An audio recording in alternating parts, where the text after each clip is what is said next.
ఈ దినముకు ఏర్పరచబడిన లేఖన భాగాన్ని మనం చదువుగా విన్నాం. పాత నిబంధన పాఠ్య భాగముగా ఈ దినముకు ఏర్పరచబడిన లేఖన భాగము నెహెమ్యా గ్రంథము 13వ అధ్యాయము 15 నుంచి 18 వరకు ఉన్న లేఖన భాగాన్ని మనం చదువుకున్నాం. ఈ లేఖన భాగం నుంచి ఈరోజు కొన్ని ఆత్మీయ విషయాలను మనం ధ్యానం చేద్దాం. మన జీవితాలకు ఉపయోగకరమైన ఆశీర్వాదకరమైన విషయాలను మనము పరిశీలన చేద్దాం. ఈ లేఖన భాగం యొక్క నేపథ్యాన్ని మనం గమనించినట్లయితే ఇక్కడ నెహెమ్యా ఇశ్రాయేలీయులతోనూ యూదా ప్రధానులతోనూ మాట్లాడుతూ వారిని గద్దించిన సందర్భాన్ని మనం చూస్తాం. అయితే వాస్తవానికి ఈ లేఖనం యొక్క నేపథ్యం ఏమిటి అని ఆలోచన చేస్తే, ఇశ్రాయేలీయులు దేవుని దృష్టిలో మరి చేసిన పాపాలను బట్టి, వారు జీవించిన పాప జీవితాన్ని బట్టి దేవుడు ఇశ్రాయేలీయులను బబులోను చెరకు అప్పగించాడు. అయితే బబులోను చెరలో సుమారు 70 సంవత్సరాలు శ్రమలు అనుభవించారు. 70 సంవత్సరాల శ్రమలు అనుభవించిన తర్వాత దేవుడు వారిని కనికరించి మరలా యెరూషలేమును పడగొట్టబడిన ప్రాకారాలను కట్టడానికి నెహెమ్యాను ఇశ్రాయేలీయుల నుంచి లేవనెత్తాడు. నెహెమ్యాను లేవనెత్తి ఇశ్రాయేలీయుల యొక్క పట్టణం యొక్క యెరూషలేము పట్టణం యొక్క ప్రాకారాలను కట్టడానికి నియమించినప్పుడు ఇశ్రాయేలీయులు యెరూషలేము అనగా ఇశ్రాయేలీయులు నెహెమ్యా యెరూషలేము పట్టణానికి తిరిగి వచ్చిన తర్వాత నెహెమ్యా దేవుని సహాయము చేత ప్రాకారాలను కట్టాడు. పట్టణం యొక్క ప్రాకారాలను అంటే గోడలను నిలవబెట్టాడు. నిలవబెట్టిన తర్వాత ఇశ్రాయేలీలందరినీ నిలవబెట్టి అందరినీ సమాజంగా కూర్చి నెహెమ్యా ఇశ్రాయేలీలతో మాట్లాడుతూ అంటున్నాడు, మీరు ఏ పాపమైతే చేశారో, మీరు దేవుని దృష్టికి ఏదైతే కోపాన్ని రప్పించే పనులు చేశారో వాటన్నిటినీ మీరు ఇక మీదట మానేసి ఇక మీదట దేవుని వాక్యానుసారముగా దేవుని చిత్తాన్ని బట్టి మీరు జీవించాలి అని చెప్పి వారందరికీ తెలియచేసినప్పుడు వారందరూ కూడా ఒక తీర్మానం చేశారు. దేవుని ఎదుట నెహెమ్యా ఎదుట ఒక తీర్మానం చేశారు. ఆ తీర్మానం చేసిన తర్వాత నెహెమ్యా మరలా పర్షియా రాజు దగ్గరికి వెళ్ళాడు. పర్షియా రాజు దగ్గరికి వెళ్ళి కొంతకాలం తర్వాత తిరిగి వచ్చేసరికి ఇశ్రాయేలీలు ఏదైతే తీర్మానం చేసుకున్నారో, ఏదైతే దేవుని ఎదుట ప్రమాణం చేశారో ఆ ప్రమాణాన్ని తీర్మానాన్ని పక్కన పెట్టి మరలా వారు పాపం చేయటం చూశాడు నెహెమ్యా. అందుకనే వారిని గద్దిస్తున్నాడు, హెచ్చరిస్తూ ఉన్నాడు. అయితే మనం గమనించాలి, నెహెమ్యా తిరిగి వచ్చేసరికి అక్కడ జరుగుతున్న పాపం ఏంటి అని అంటే, మొట్టమొదటిది దేవుని సేవను నిర్లక్ష్యం చేస్తూ ఉన్నారు. రెండవది వారు ఏం చేస్తారంటే దేవునికి అర్పణలు సరిగా ఇవ్వట్లేదు, దశమ భాగాలు సరిగా తేవట్లేదు. మూడవది మిశ్రమ వివాహాలు చేసుకుంటున్నారు. మిశ్రమ వివాహాలు అంటే ఇశ్రాయేలీలు కాని వారిని, ఇతర జాతుల వారిని పెళ్లి చేసుకుని వారి గృహాలకు తెచ్చుకొని వారి సాంప్రదాయాలను కూడా వారిలో కలుపుకుంటూ ఉన్నారు ఇశ్రాయేలీయులు. ఈ 3 తప్పులే కాకుండా దేవునికి అత్యంత కోపాన్ని ఉగ్రతను తీసుకొచ్చే మరొక పాపం ఏంటి అని అంటే, విశ్రాంతి దినాన్ని వారు ఏం చేస్తున్నారంటే నిర్లక్ష్యం చేస్తూ ఉన్నారు. ఈ పాపాలను బట్టి నెహెమ్యా తిరిగి వచ్చేసరికి ఇవన్నీ విచ్చలవిడిగా జరుగుతూ ఉన్నాయి. ఈ పాపాలన్నింటిని బట్టి నెహెమ్యా వారిని హెచ్చరిస్తున్నాడు. ఎందుకు అనంటే, వారు అంతకు ముందే సమాజంగా కూర్చబడి ప్రాకారాలు నిర్మించబడిన తర్వాత, పునర్నిర్మించబడిన తర్వాత వారందరూ కూడా ఒక ప్రమాణం చేశారు, ఒక తీర్మానం చేసుకున్నారు. ఏమనంటే, మేము ఇక మీదట ఇటువంటి పాపాలు ఏవి చేయము అని. చూడండి 10వ అధ్యాయము 31వ వచనంలో వారందరూ ఒక తీర్మానం చేసుకుంటున్నారు.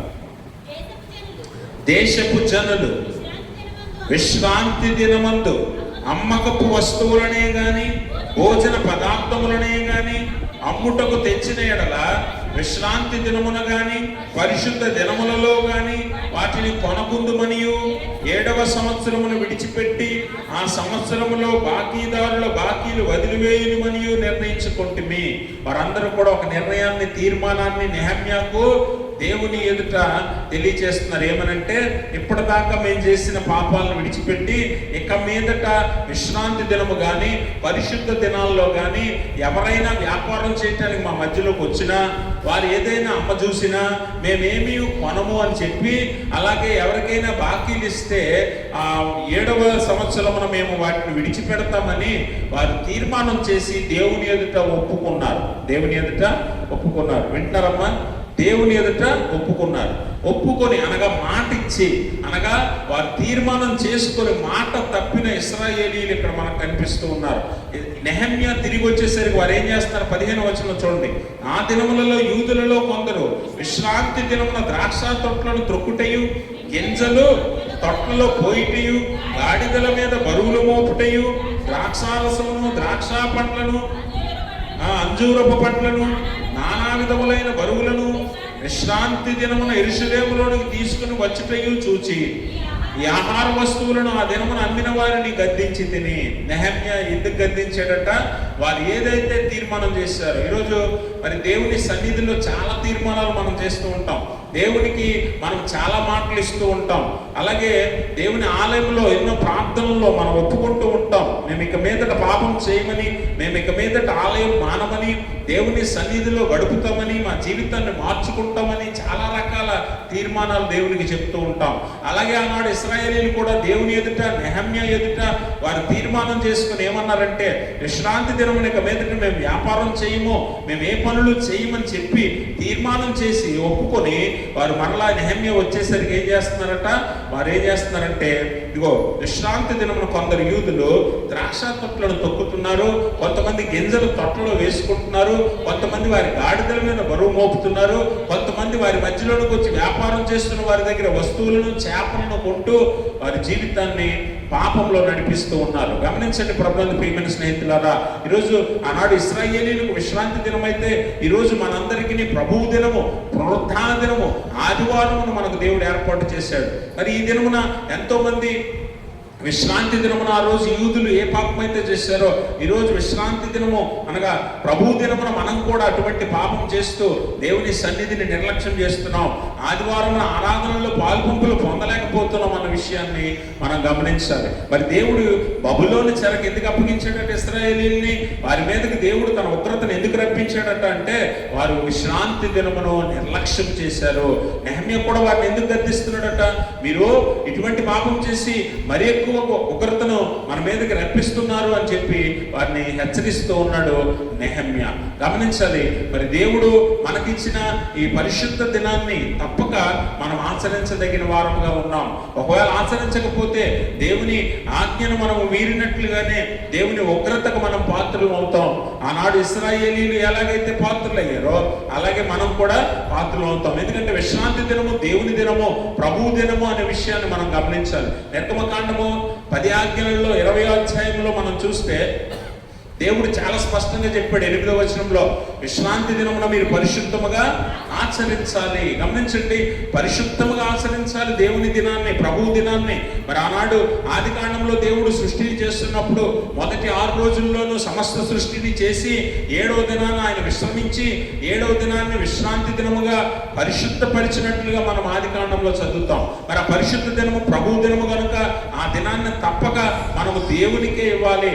ఆ సమయాన్ని దేవునిలో మనము వెచ్చించాలి అని దేవుడు ముందుగానే కోరుకున్నాడు, ఆజ్ఞించాడు. 10 ఆజ్ఞల్లో ఒక ఆజ్ఞగా విశ్రాంతి దినము గురించి దేవుడు ఆజ్ఞ ఇచ్చి ఉన్నాడు. మరి ఆజ్ఞను మీరితే ఆజ్ఞాతిక్రమము పాపమే అనే విషయాన్ని మనం చదువుకున్నాం పరిశుద్ధ లేఖనాల్లో. మరి పాపం చేసిన వారి మీద దేవుని ఉగ్రత తప్పక వస్తుందన్న విషయాన్ని కూడా మనము లేఖనాల్లో చూస్తూ ఉన్నాం. అందుకనే దేవుడు ఇశ్రాయేలీయుల్ని బబులోను చెరకు అప్పగించాడు.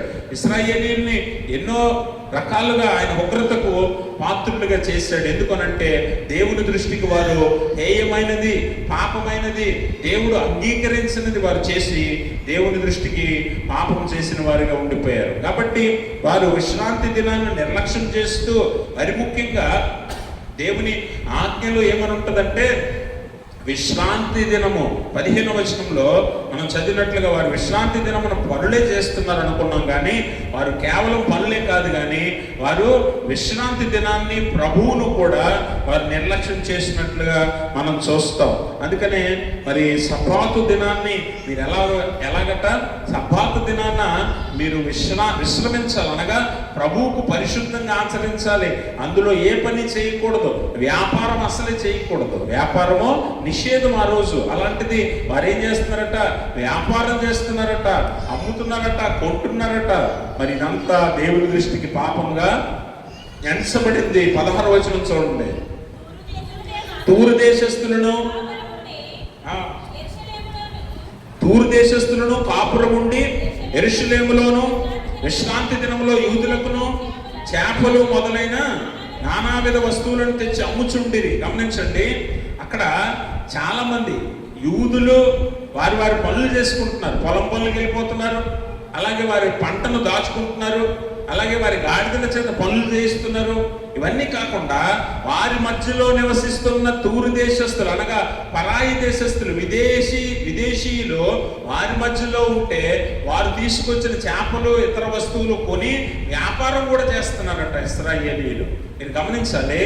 మరి వారు వ్యాపారం చేసి దేవుని దృష్టికి ప్రభువు దినాన్ని నిర్లక్ష్యపరిచినందున, అలాగే వారితో ఉన్నవారందరూ కూడా ప్రభు దినాన్ని లేదా విశ్రాంతి దినాన్ని వారు నిర్లక్ష్యం చేసినందున దేవుని ఉగ్రత మరి ఎక్కువగా వారి మీదకి రానై ఉన్నదని నెహెమ్యా వారిని గద్దిస్తూ ఉన్నాడు. మనం నిర్గమకాండము 10 ఆజ్ఞలలో 20వ అధ్యాయంలో మనం చూస్తే అక్కడ నువ్వు దేవుని విశ్వాసివైతే, నువ్వు దేవుని కుమారుడివి కుమార్తెవైతే నీతో పాటు విశ్రాంతి దినం ఎవరెవరు ఆచరించాలంట? ఎవరెవరు ఆచరించాలి? 8వ వచనం చదవండి. 7వ దినమున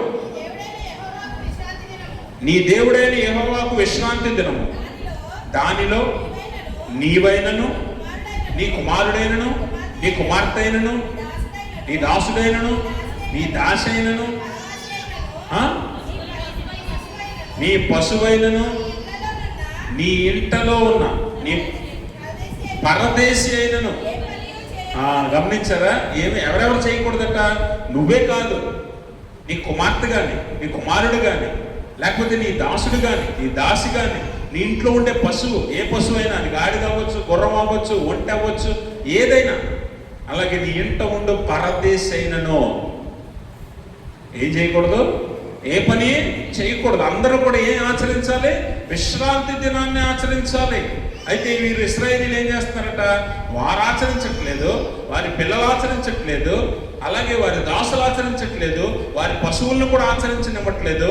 వారి మధ్య ఉన్న పరదేశులు, అనగా తూరు దేశస్తులను కూడా ఆచరించనివ్వకుండా వీరు వ్యాపారం చేసి దేవుని దృష్టికి పాపాన్ని చేస్తున్నారు. గమనించండి, ఈరోజు ప్రభు దినం అనగా మనందరికీ ఆదివారం పరిశుద్ధంగా ఆచరించే వారు ఎంతమంది ఉన్నారు విశ్వాసులు? ఈరోజు క్రైస్తవులు కూడా చాలా మంది ఆనాడు ఇశ్రాయేలీయులు యూదులు ఏదైతే చేశారో అదే పాపం చేస్తూ ఉన్నారు. గుర్తుపెట్టుకోండి, చాలా మంది ఆదివారమును దేవుని దినముగా ఎంచక వారి వారి పనుల్లో, వారి వారి వ్యాపారాల్లో, వారి వారి ఇతర కార్యకలాపాల్లో నిమగ్నమైపోయి ఈరోజు ఆదివారమా అని మర్చిపోయేంత స్థితికి చాలా మంది విశ్వాసులు దిగజారిపోతున్నారు. ఒకవేళ మీ ఇంటికి నిజంగా ఆదివారంన ఒకవేళ చుట్టాలు వచ్చారనుకోండి, ఆదివారంన దూర ప్రాంతం నుంచో ఎక్కడ ఏదో ఊరి నుంచి మీ చుట్టాలో బంధువులు మీ మధ్యలోకి వచ్చారనుకోండి, ఆదివారంన మీలో ఎంతమంది మీ చుట్టాలని దేవుని సన్నిధికి తీసుకొస్తారు చెప్పండి? ఎంతమంది మీ బంధువుల్ని దేవుని సన్నిధి తీసుకొని రాగలుగుతారు? తీసుకొస్తారా? తీసుకురాగలరా? మనం ఎలాంటి వాళ్ళు అంటే బంధువులు వచ్చారనే సాకుతో మనం కూడా ఆదివారం మానేసే రకమ్మా. అవునా? వాళ్ళకి వంటలు వండాలి, వారి బాగోగులు చూడాలి అని చెప్పి వారిని చూసుకుంటూ ఆదివారం మనం కూడా ఆలయాన్ని మర్చిపోతాం. ఆనాడు ఇశ్రాయేలీయులు చేసింది అదే. వారి మధ్య ఉన్న పరదేశులు, అనగా వారి మధ్యలో ఉన్న విదేశీయులు కూడా విశ్రాంతి దినాన్ని ఆచరించాలని ప్రభువు సెలవిస్తే వారు ఆచరించకపోగా విదేశీయులను కూడా ఆచరించనివ్వకుండా వారితో కలిసి వ్యాపారం చేస్తూ వారి పశువుల మీద బరువులు మోపుతూ వారు లోకంలో ఉండే పనుల్లో నిమగ్నమైపోయారు. ఇది దేవుని దృష్టికి పాపము అనే విషయాన్ని మనం అర్థం చేసుకోవాలి. ప్రభు దినం అనగా వారమంతా నిన్ను కాపాడి తినటానికి ఇచ్చి నీకు ఆరోగ్యం ఇచ్చి, బలం ఇచ్చి, నీకు కాపుదలనిచ్చి, నీ అవసరతలు తీర్చి దేవుడు ఒక్కరోజు నా సన్నిధిలో నువ్వు పరిశుద్ధంగా గడపాలి అని ఆజ్ఞయిస్తే ఆ ఆదివారం కూడా మనం మర్చిపోయి మన ఇతర పనుల్లో, వ్యాపారాల్లో, పొలం పనుల్లో, అందుకే అక్కడ చాలా స్పష్టంగా దేవుడు మాట్లాడుతున్నాడు. కొంతమంది ఏం చేస్తున్నారట, ద్రాక్ష పళ్ళను తొక్కుతున్నారట, కొంతమంది గింజలు కొట్లలో దాచుకుంటున్నారట, కొంతమంది వారి గాడిదలతో బరువులు మోస్తూ పనులు చేసుకుంటున్నారట, వ్యాపారం చేస్తున్నారు, ఆహార పదార్థాలు కొనుక్కుంటున్నారు. అలాగే విశ్రాంతి దినాన్ని, దేవుణ్ణి నిర్లక్ష్యం చేశారని లేఖనంలో మనం అర్థం చేసుకోవాలి. కాబట్టి గమనించండి ప్రభునందు ప్రియమైన స్నేహితులారా, మనము దేవుని దృష్టికి ఎప్పుడైతే ఆజ్ఞను అతిక్రమిస్తామో అది దేవుని దృష్టికి పాపముగా ఎంచబడుతుంది. దేవుడు చెప్పినది నువ్వు చేయలేనప్పుడు దేవుని సన్నిధికి వచ్చి నువ్వు ఆశీర్వాదాలు అడగటానికి అర్హుడివి కాదు, అర్హురాలివి కాదు. ఈ ప్రార్థనలు దేవుడు వినాలని కోరుకోవటం కూడా అది అర్హత కాదు అన్న విషయాన్ని గమనించాలి. ఎందుకనంటే దేవుడు నీకు ఒక ఆజ్ఞ ఇచ్చాడు. ప్రభు దినమున దేవుని సన్నిధిలో సమాజముగా మీరు కూడుకొని దేవుణ్ణి మహిమపరచాలని దేవుడు ఆజ్ఞించాడు. దాన్ని నువ్వు చేయలేనప్పుడు నీకు ఆశీర్వాదాలు అడిగే హక్కు లేదు. దేవుని సన్నిధిలో నీ ప్రార్థనలు దేవుడు వినాలని కోరుకునే హక్కు నీకు లేదు. ఆశీర్వాదాలు, దీవెనలు నువ్వు అడిగే హక్కు నీకు ఎంత మాత్రం ఉండదు. ఎందుకనంటే నీ ప్రార్థన దేవుడు కూడా ఆలకించడు. ఎందుకో తెలుసా, దేవుని ఆజ్ఞను నువ్వు అతిక్రమించావు, ప్రభు దినాన్నే నువ్వు పాటించలేకపోతున్నావు. వారమంతా నీకు కాపుదలిచ్చి, పనిచ్చి, ఉద్యోగం ఇచ్చి, నీ అవసరతలు తీర్చి, నీకు ఆహారం ఇచ్చి, నిన్ను, నీ బిడ్డలు, నీ కుటుంబాన్ని సంరక్షిస్తే ఒక్కరోజు దేవుని సన్నిధిలో గడపటమే నీకు కష్టమైనప్పుడు దేవుడు నీకు ఎలా ఆశీర్వాదాలు ఇవ్వాలనుకుంటున్నావు? దేవుడు నిన్ను ఎలా కాపుదల ఉంచాలనుకుంటున్నావు?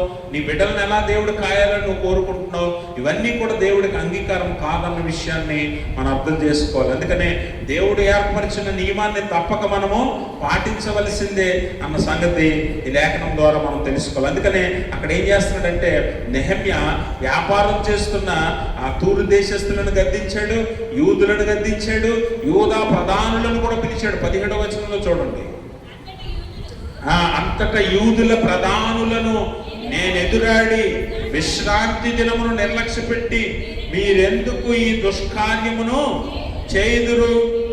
చాలండి, ఇక్కడ మనం గమనించాలి.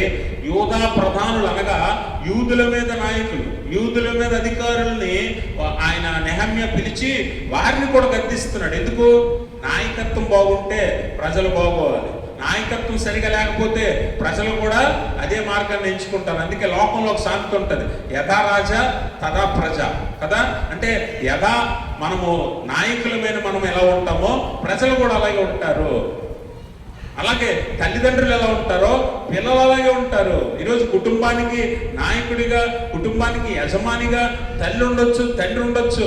మీరు మీ పిల్లలను సరైన మార్గంలో నడిపించకపోతే ఖచ్చితంగా మిమ్మల్నే మీ పిల్లలు వెంబడిస్తారు, మిమ్మల్నే మీ పిల్లలు వెంబడిస్తారు. అందుకనే అక్కడ యూదుల నాయకులను కూడా హెచ్చరిస్తున్నాడు నెహమ్య. ఏమనంటే, మీ నాయకత్వం బాగుంటే యూదులు ఈ పాపం చేయరు, యూదులు ఈ విశ్రాంతి దినాన్ని నిర్లక్ష్యం చేసి ఉండరు. మీరు చేస్తున్నారు కనుక మిమ్మల్ని బట్టి వీరు కూడా చేస్తున్నారని యూదా నాయకులను కూడా నెహమ్య హెచ్చరిస్తున్నాడు. ఈరోజు ఇదే వాక్యము నిన్ను హెచ్చరిస్తుంది. నువ్వు పాటిస్తున్నావా ప్రభు దినాన్ని? నీ బిడ్డలు పాటించేలాగా, నీ కుటుంబం పాటించేలాగా నువ్వు మరి నీ బిడ్డలను, నీ కుటుంబాన్ని నడిపిస్తున్నావా దేవుని సన్నిధికి? అక్కడ అంటున్నాడు కదా, విశ్రాంతి దినాన నువ్వే కాదు, నీ కూతురు కానీ, నీ కుమారుడు కానీ, నీ దాసుడు కానీ, నీ దాసి కానీ, నీ ఇంట ఉండు పరదేశి కానీ ఎవడైనా కూడా ఏం చేయాలట? విశ్రాంతి దినాన్ని ఆచరించేలాగా నువ్వు నడిపించాలి. నాయకుడిగా, నీ కుటుంబానికి యజమానుడిగా, యజమానురాలిగా నీ కుటుంబాన్ని దేవుని సన్నిధికి నువ్వు నడిపించుకోగలుగుతున్నావా? అంటే నువ్వే రావట్లేదు, నీ పిల్లలు కానీ నీ కుటుంబం కానీ ఎందుకు వస్తుంది కదా? నువ్వే దేవుని సన్నిధికి రాలేనప్పుడు నీ పిల్లలు, నీ కుటుంబం ఎలా వస్తుందన్న విషయాన్ని ఒకసారి మనల్ని మనం ప్రశ్నించుకోవాలి. కాబట్టి ఆనాడు ఇశ్రాయేలీలు ఏం చేస్తున్నారట? వారి పనులు మానుకోకుండా దేవుని దినాన్ని వారు నిర్లక్ష్యం చేసి వారు దేవుని ఎదుట దుష్కార్యము చేసిన వారై ఉన్నారని నెహమ్యా వారిని హెచ్చరిస్తున్నాడు. గమనించండి, అక్కడ మరొక విషయాన్ని కూడా నెహమ్యా జ్ఞాపకం చేస్తాడు. మీరే కాదు, మీ పితరులు కూడా ఈ పాపం చేసే బబులోను చెరను మన మీదకి తెచ్చారు, యెరూషలేము పట్టణ నాశనాన్ని కొని తెచ్చారు. కాబట్టి ఈరోజు మీరు అదే పాపాన్ని తెచ్చి తీసుకొచ్చి మరింత ఉగ్రతను మన మీదకు దేవుడు తీసుకొచ్చినట్లు మీరు చేస్తున్నారని వారిని హెచ్చరిస్తున్నాడు. చూడండి, తర్వాత మీ పితరులు ఇట్లు చేసి దేవుని యొద్ద నుండి మన మీదికి ఈ పట్టణస్థుల మీదకి కీడు రప్పింపలేదా? అయితే మీరు విశ్రాంతి దినమును నిర్లక్ష్య పెట్టి ఇశ్రాయేలీయుల మీదకి కోపం మరి అధికంగా రప్పించుచున్నారని చెప్పి అంటాడు. గమనించండి, దేవుడి ఉగ్రత అధికముగా నీ మీదకి వస్తుందంటే ఈరోజు నువ్వు దేవుడి దృష్టికి పాపం చేసినట్లుగా, లేకపోతే దేవుని ఆజ్ఞను మీరినట్లుగా నువ్వు అర్థం చేసుకోవాలి. ప్రభు దినాన్ని ఆచరించక, దేవుని సన్నిధిలో గడపక, నీకు ఆశీర్వాదాలు దీవెనలు కావాలి, దేవుడు నిన్ను కాపుదల్లో భద్రపరచాలి, నువ్వు కోరుకున్నవన్నీ జరిగించాలి, నీ ఆశలు కోరికలు నెరవేర్చాలి అని నువ్వు కోరుకుంటున్నావు, అది దేవుని దృష్టికి హేయమో, దేవుని దృష్టికి విరుద్ధమో అనే విషయాన్ని నువ్వు తెలుసుకో మొదట. ఎందుకంటే దేవుని సన్నిధిలో గడపలేని నీకు దేవుని దగ్గర నుంచి ఏది అడిగే హక్కు లేదు. అయినా దేవుడు కృపామయుడు, కరుణామయుడు, ఆయన దీర్ఘశాంతుడు కనుక నిన్ను సంరక్షిస్తూ నీ అవసరతలు తీరుస్తున్నాడంటే ఏదో నిన్ను దేవుడు దీవిస్తున్నాడని కాదు, నీకు సమయం ఇస్తున్నాడు, మారు మనసు పొందుతావని, మరలా దేవుని సన్నిధికి వస్తావని, దేవుని సన్నిధిలో గడుపుతావని ఎదురు చూస్తున్నాడు తప్ప నువ్వేదో మంచిదానివో మంచోడు అని నిన్ను దేవుడు ఆశీర్వదించట్లా. దేవుని దృష్టికి నువ్వు ఎప్పటికే పాపం చేస్తూ ఉన్నావు, ఆ పాపము అధికమైన ఎడల మరింత ఉగ్రత నీ మీదకి, నీ కుటుంబం మీదకి రానున్నది అన్న విషయాన్ని నువ్వు తెలుసుకో. అందుకే ప్రభు దినాన్ని తప్పక ఆచరించాలి. ఎన్ని పనులున్నా మానుకుని దేవుని సన్నిధికి రాగలగాలి తప్ప పొలం పని ఉందనో, లేకపోతే ఇంకేదో పని ఉందనో, ఉద్యోగం ఉందనో, వ్యాపారం ఉందనో నువ్వు దేవుని సన్నిధిని వదులుకుంటే తప్పక ఉగ్రత ఒక దినం నీ మీదకి రానై ఉన్నదనే విషయాన్ని దేవుడు ఈ లేఖనము ద్వారా ఆనాడు ఇశ్రాయేలీలకే కావచ్చు, ఈనాడు మనందరికీ కూడా హెచ్చరిస్తూ ఉన్నాడు. ఎందుకంటే దేవుని మాటను నిర్లక్ష్యం చేయలేని వారిని దేవుడు కూడా నిర్లక్ష్యం చేస్తాడు. దేవుని మాటను నిర్లక్ష్యం చేసేవారిని దేవుడు కూడా నిర్లక్ష్యం చేస్తాడు. మన అవసరతలు తీరవు. కొన్నిసార్లు మన మీదకి ఉగ్రత వస్తూ ఉంటుంది, కొన్నిసార్లు శ్రమలు వస్తూ ఉంటాయి, బాధలు వస్తాయి, వ్యాధులు వస్తాయి. ఎందుకో తెలుసా? దేవుడు కొన్నిసార్లు నీకు బుద్ధి చెప్పడానికే. ఆనాడు బబులోను చెరకు ఇశ్రాయేలును ఎందుకు అప్పగించాడు తెలుసా? వారు బుద్ధి తెచ్చుకుంటారనే. వారు బుద్ధి తెచ్చుకుని మరలా మొరపెట్టినప్పుడు దేవుడు మళ్ళీ యెరూషలేములోనికి నడిపించాడు వారిని. ఈరోజు మన జీవితాల్లో వ్యాధులు, బాధలు, కష్టము, శ్రమ, కన్నీరు ఇవన్నీ ఎదురవుతున్నాయంటే కొన్నిసార్లు నీకు బుద్ధి రావాలని దేవుడు చేస్తూ ఉంటాడు, నువ్వు మారు మనసు పొందుతావని దేవుడు చేస్తూ ఉంటాడు. అయినా కూడా మారు మనసు పొందకపోతే అది ఎక్కువ ఉగ్రతను మీరు రప్పించుకుంటున్నారని ఆనాడు ఇశ్రాయేలీయులను నెహమ్యా హెచ్చరిస్తున్నాడు. ఈరోజు మనల్ని కూడా ఇదే వాక్యము హెచ్చరిస్తూ ఉంది. కాబట్టి గమనించండి ప్రభునందు ప్రియమైన స్నేహితులారా, మనము దేవుని దృష్టికి పాపం చేసిన వారముగా ఉన్నట్లయితే, ప్రభువును నిర్లక్ష్యం చేసిన వారమైతే, ప్రభు దినాన్ని నిర్లక్ష్యపరిచిన వారము, మన వ్యాపారాలు, ఉద్యోగాలు చేసుకునే వారంగా ఉంటే ఖచ్చితంగా దేవుని ఉగ్రత ఒక రోజు లోనవ్వాల్సి ఉంది. ఎందుకంటే నీ జీవితంలో సమస్తము దేవుడు నీకు చేసి పెట్టినప్పుడు దేవుని కొరకు నువ్వు కొంచెం సమయం కూడా వెచ్చించలేకపోతే తప్పక నువ్వు ఆశీర్వాదానికి పాత్రులుగా ఉండలేరు అన్న విషయాన్ని గమనించాలి. కాబట్టి ఈరోజు ప్రభు దినం యొక్క పరిశుద్ధత ఏంటో, దాని విలువేంటో మనం తెలుసుకోవాలి. పరిశుద్ధ దినం అనగా పాత నిబంధనలో మరి విశ్రాంతి దినము శనివారం కాబట్టి ఆ దినాన్ని దేవుడు తప్పక ఆచరించమన్నాడు. మరి నూతన నిబంధనలో మనకైతే ప్రభు దినము, పునరుత్థాన దినము, ఆదివారమును దేవుడు మనకు ఏర్పరిచాడు కనుక ఆదివారమును మనం తప్పక సమాజముగా కూడుకోవాలి. హెబ్రీ పత్రికలో అంటాడు కదా, కొందరు మానుకొనిస్తున్నట్లు మీరు సమాజముగా కూడుకొనుట మానొద్దు అంటాడు. కొందరు మానేస్తున్నారట, మీరైతే మానొద్దు అంటాడు. ఎందుకంటే సమాజముగా కూడుకొనుట దేవునికి కావాలి, దేవుడు కోరుకుంటున్నాడు. సంఘముగా కూడుకొనుట దేవునికి కావాలి. అందుకనే దేవుడు కూడుకోమని చెప్తున్నాడు. కూడుకోవడం ఎవడైతే మానేస్తాడో వాడి ఆశీర్వాదాలు అక్కడితో ఆగిపోతాయి. దేవుని కృపకు వాడు పాత్రుడు కాడన్న విషయాన్ని మనం గమనించాలి. అందుకనే కొందరు మానుకొనిచున్నట్టు మీరు సమాజముగా కూడుకొనుట మానొద్దు అంటాడు. అందుకే మేము చాలాసార్లు మీకు తెలియజేస్తాం, బుధవారం కానీ, శుక్రవారం కానీ, ఆదివారం కానీ మానొద్దు మానొద్దు మానొద్దు అని ఎన్నిసార్లు మేము చెప్పినా మీరు విన్నట్టు విని వదిలేసినట్టు వెళ్ళిపోతూ ఉంటారు. కానీ మీ మీదకి ఉగ్రత, దేవుని శిక్ష వచ్చినప్పుడు మీకు ఆ బాధ ఏంటో తెలుస్తుంది. అందుకనే నేను మరలా హెచ్చరిస్తున్నాను, దేవుని దినాన్ని, ప్రభువు దినాన్ని పరిశుద్ధంగా ఆచరించండి. ఆదిమ సంఘము కూడా ఏం చేసిందంటే అపోస్తుల కార్యాల గ్రంథంలో ఒక మాట చదువుతాం. అపోస్తుల కార్యాల గ్రంథం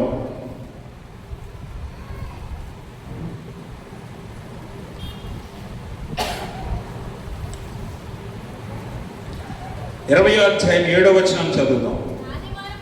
ఆదివారమున మేము రొట్టె విరుచుటకు కూడినప్పుడు పౌలు మరునాడు వెలనయ్యుండి వారితో ప్రసంగించుచు అర్ధరాత్రి వరకు, గమనించండి, అర్ధరాత్రి వరకు విస్తరించి పౌలు ప్రసంగించాడట.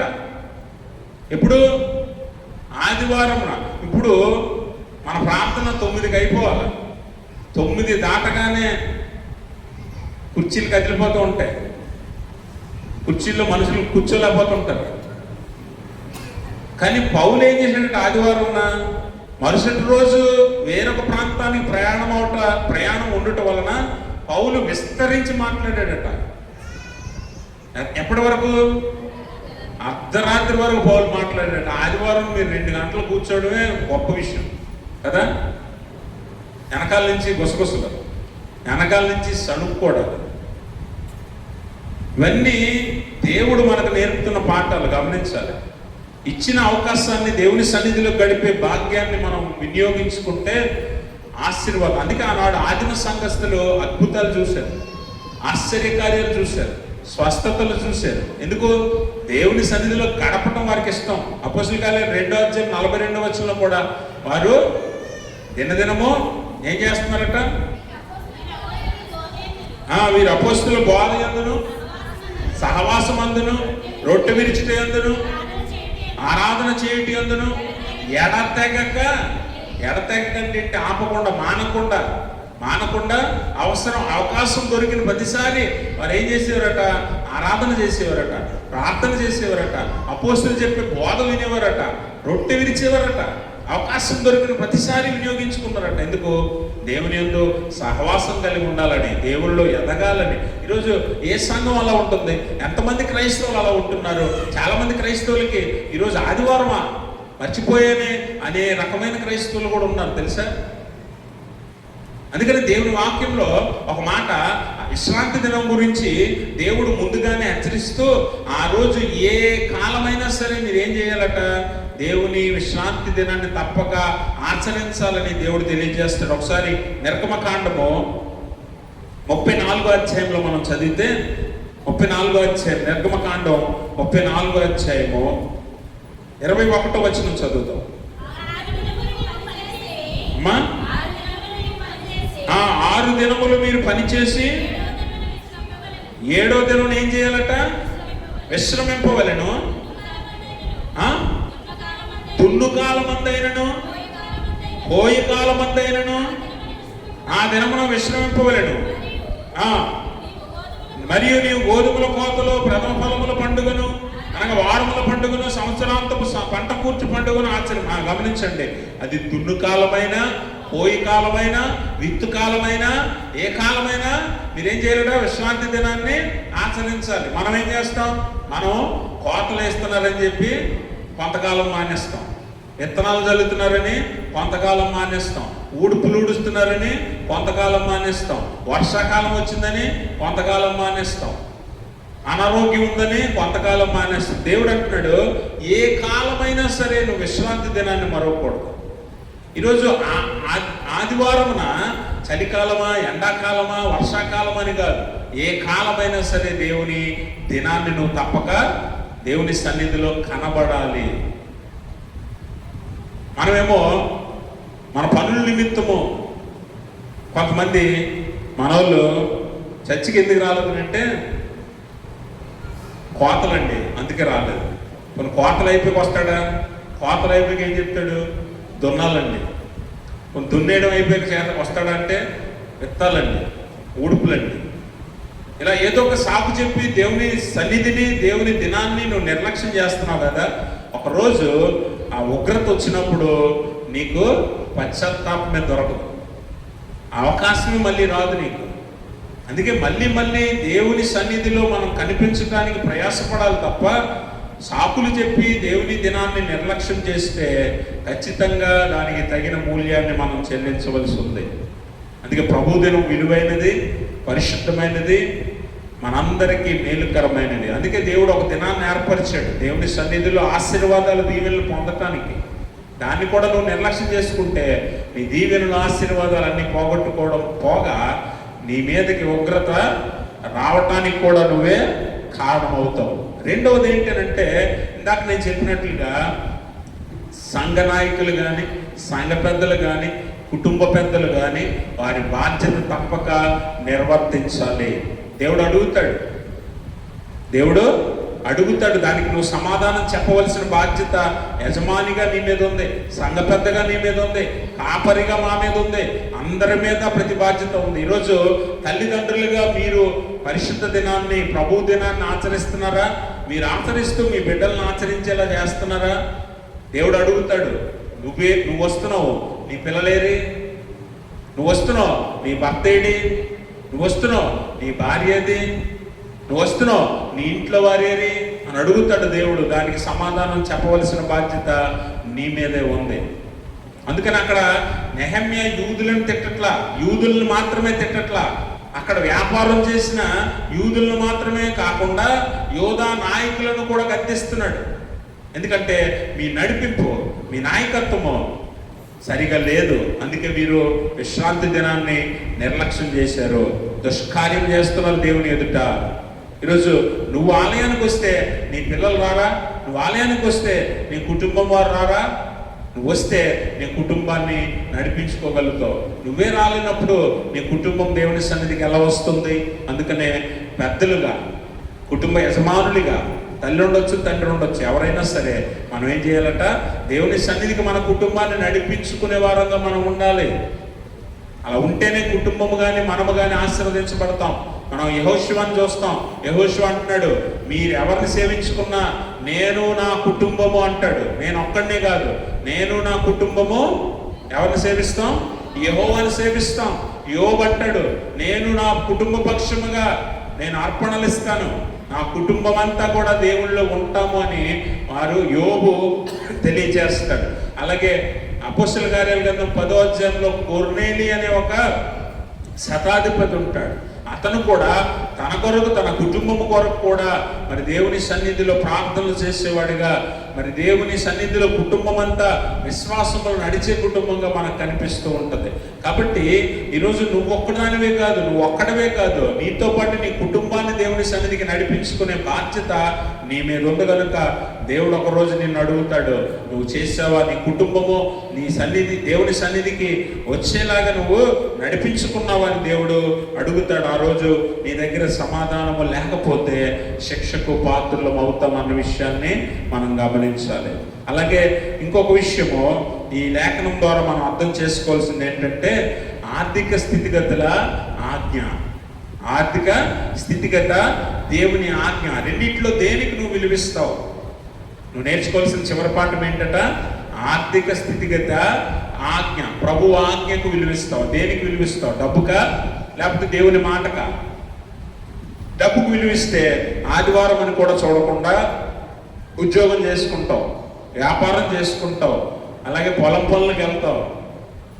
అదే నువ్వు దేవుని మాటకు విలువిస్తే, దేవుని మాట ఏం చెప్తుంది? ప్రభువు దినమును పరిశుద్ధంగా ఆచరించండి, దేవుని సన్నిధిలో కనబడండి. పౌలు అంటాడు కదా, 1 కొరింథీ పత్రిక 16వ అధ్యాయము 2వ వచనం మనం చదువుదాం ఒకసారి. 1 కొరింథీ 16:2. నేను వచ్చినప్పుడు చందా పోగు చేయకుండా ప్రతి ఆదివారము మీలో ప్రతివాడును తాను వర్ధిల్లిన కొలది కొంత సొమ్ము నిల్వ చేయండి. ఎప్పుడంటే ఎప్పుడు చేయమన్నాడు? ప్రతి ఆదివారం. ఎందుకు ప్రతి ఆదివారం ఎక్కడ కూడుకుంటారు? మీరు ఆలయంలో కూడుకుంటారు, సమాజంగా కూడుకుంటారు. కాబట్టి నేను వచ్చినప్పుడు మీరు అప్పుడు కలెక్ట్ చేయకుండా డబ్బులు నాకు సహాయం చేయటానికి అప్పుడు కలెక్ట్ చేయకుండా మీరు ఏం చేయాలట? ప్రతి ఆదివారం కొంచెం సొమ్ము పక్కన పెట్టండి అని పౌలు కొరింథీ సంఘానికి తెలియజేస్తున్నాడు. అంటే ప్రతి ఆదివారం మీరు అందరూ కూడుకుంటారు కాబట్టి ఒక చోటే సమాజంగా దేవుణ్ణి ఆరాధించడానికి, అప్పుడు మీరు ఈ పని చేయండి అని కొరింథీ సంఘానికి పౌలు తెలియజేస్తున్నాడు. అంటే ప్రతి ఆదివారం ఏం చేయాలంటే మనము దేవుని సన్నిధిలో కూడుకోవాలి, దేవుణ్ణి ఆరాధించాలి. కాబట్టి ఏ ఆదివారం కూడా మానకుండా. గొప్ప విషయం ఏంటంటే మన సంఘ పెద్దలే కొంతమంది కనిపించరు ఆదివారం. ఎవరైనా సరే ఎవరికైనా డైరెక్ట్గానే చెప్తాను నేను, సంఘ పెద్దలే కొంతమంది దేవుని ఆలయంలోకి రాలేకపోతున్నారు ఆదివారం. మరి వారు నాయకులుగా ఉండి సంఘాన్ని ఏం నడిపిస్తారు? వారు కుటుంబాలను ఎలా దేవుని సన్నిధికి నడిపించుకోగలుగుతారు? ఒకసారి ఆలోచన చేయండి. మనం దేవుడు మన మీద ఒక బాధ్యత ఉంచినప్పుడు దాన్ని యథార్థంగా నమ్మకంగా చేసినప్పుడే దీవెనలు. అంతేగాని నేను సంఘ పెద్దని, నేను పాస్టర్ గారిని, లేకపోతే నేను సంఘంలో ఒక పెద్ద గొప్పోడిని అని నువ్వు చెప్పుకున్నంత మాత్రాన దేవుని ఆశీర్వాదాలు రావు.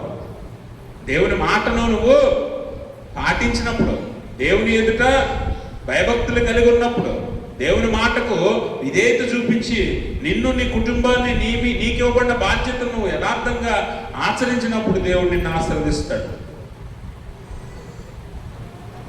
కొంతమంది ముఖాలు ఎప్పుడో కనిపిస్తాయి. ఇందాక మనం చదువుకున్నట్లుగా ఆదివారం మేము రొట్టె విరుచుట కూర్చున్నప్పుడు పౌలు ప్రయాణం ఉన్నందున విస్తరించి మాట్లాడాడనే లేఖనం చదువుకున్నాం కదా. ఆదివారం రొట్టె విరుచుటంటే మొదట ఆదివారం వచ్చే బ్యాచ్ ఒకటి ఉంటారు, మళ్ళీ ఇంకొక నెల దాకా కనిపించరు.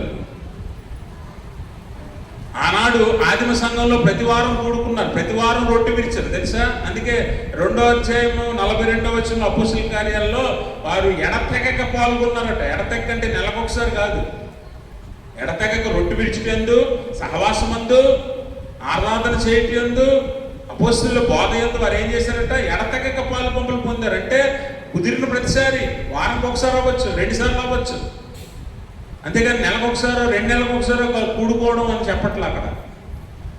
కాబట్టి ఏదో బల్లారాధన ఉంటుంది, ఈరోజు బల్ల తీసేసుకుంటే మన నెలలో మనం చేసిన పాపాలన్నీ పోతాయి, మనం చేసిన తప్పుదాలన్నీ దేవుడు క్షమించేస్తాడు అని ఒక మూఢనమ్మకంతో కొంతమంది బల్లారాధన రోజు మాత్రమే వస్తారు.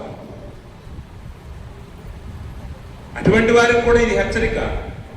అనుదినము ప్రభువు దినాన్ని ఏ సమయమైనా, ఏ కాలమైనా, అది కోతకాలం అవ్వచ్చు, దున్ను కాలం అవ్వచ్చు, లేకపోతే విత్తు కాలం అవ్వచ్చు, ఎండాకాలము, చలికాలము, లేకపోతే వర్షాకాలం అని తేడా ఏమీ లేకుండా ప్రతి సమయంలో కూడా ప్రభు దినాన్ని నువ్వు ఆచరించాలని దేవుడు తెలియజేస్తుంటే నీకు నెలకొకసారి దేవుడు గుర్తొస్తాడు, లేదా 2 నెలలకు ఒకసారి. ఇంకా గట్టిగా చెప్పాలంటే నొప్పి వచ్చినప్పుడు, బాధ వచ్చినప్పుడే. నిన్న పాస్టర్ గారు ఏమన్నారంటే, రొట్టె పాలు ఎప్పుడు గుర్తొస్తాయండి మీకు? ఎప్పుడు? మంచమే పడిపోయి కదలలేని పరిస్థితుల్లో ఎవడో ఒకటి నోట్లో పెట్టేలాగా వచ్చినప్పుడు రొట్టెనే పాలు గుర్తొస్తాయి. ఎందుకు? అవి బలం ఇస్తాయి, లేపుతాయని. అలాగే జబ్బు వచ్చినప్పుడు, రోగం వచ్చినప్పుడు, కష్టం వచ్చినప్పుడు, కన్నీరు వచ్చినప్పుడు దేవుడు గుర్తొస్తాడట. ఈ బ్యాచ్ అందరికి కూడా దేవుడి వాక్యం చెప్తుంది, దేవుని ఆజ్ఞను అతిక్రమిస్తున్నావు, పాపం చేస్తున్నావు, ప్రభు దినాన్ని నిర్లక్ష్యం చేస్తున్నావు, ఉగ్రతను 2 నీ మీదకి, నీ కుటుంబం మీదకి తెచ్చుకుంటున్నావు. గుర్తుపెట్టుకో, ఇప్పటికైనా తీర్మానం చేసుకో, ఎప్పటికైనా మారు మనసు పొందు, ఎప్పటికైనా ప్రభు సమయాన్ని ప్రభుకి దేవుని సన్నిధిలో గడపడం నేర్చుకో, నీ కుటుంబాన్ని దేవుని సన్నిధికి నడిపించడం నేర్చుకో. వ్యాధి వచ్చినా, బాధ వచ్చినా నీకు దేవుడు కాపుదలగా ఉంటాడు. అంతేగాని కష్టం వచ్చినప్పుడు దేవుడు ఉన్నాడులే, లేకపోతే ఇబ్బంది వచ్చినప్పుడు దేవుడు చెయ్యాలే సహాయం అని చెప్పి పాస్టర్ గారిని, సంఘాన్ని ప్రార్థన చేయమంటే అయిపోదు. నీ ప్రార్థన ఆలకించకపోగా తిరిగి దీవెనలకు బదులు శాపాలను, లేకపోతే ఉగ్రతను, లేకపోతే దేవుని కోపాన్ని, శిక్షను నువ్వు అనుభవించాల్సి ఉంటుంది. అందుకే మళ్ళీ చెప్తున్నాను, దేవుని సన్నిధిలో ప్రతి ఆదివారము తప్పక కూడుకునే కుటుంబముగా నువ్వు, నీ కుటుంబం ఉండాలి. అట్టి కుటుంబాలను దేవుడు ఎన్నడూ విడవడు, ఎడబాయడు. వారిని ఆశీర్వదించి హెచ్చిస్తాడు. పరలోకంలో కూడా గొప్ప స్థితిని వారికి కలుగజేస్తాడు. అట్టి స్థితి దేవుడు తన పరిశుద్ధ ఆత్మ ద్వారా మనందరికీ దయచేయును గాక. ఆమేన్. సమస్త జ్ఞానం లభించిన దేవుని సమాధానం యేసుక్రీస్తు వల్ల మీ హృదయంలో, మీ తలంపులకు కావలి ఉండును గాక.